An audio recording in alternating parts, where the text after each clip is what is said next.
चांदूर बाजार येथील गोसी टोंपे कला वाणिज्य विज्ञान महाविद्यालयात राष्ट्रीय सेवा योजनेच्या वतीनं संत गाडगे महाराज यांच्या पुण्यतिथीनिमित्त अभिवादनाचा कार्यक्रम आयोजित करण्यात आला होता. या कार्यक्रमाला महाविद्यालयाचे प्राचार्य डॉक्टर राजेंद्र रामटेक यांनी उपस्थित राहून विद्यार्थ्यांना कर्मयोगी गाडगे महाराज यांच्या जीवन कार्याबद्दल माहिती दिली. तर डॉक्टर रवींद्र टाकोरे यांनी विद्यार्थ्यांना मार्गदर्शन करताना सांगितलं की संत गाडगे महाराज यांनी हातात खराटा घेऊन ग्राम स्वच्छतेसोबतच समाजात प्रबोधन करण्याचं महत्वपूर्ण कार्य केले.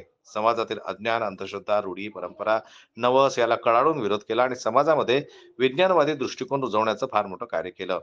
देव देवळात नसून तो सर्वसामान्य लोकांच्या मनात आहे, म्हणून लोकांची सेवा करा, असे म्हणून संत गाडगे महाराजांनी समाजाला दशसूत्रीच्या माध्यमातून सामाजिक कार्याचा संदेश दिला.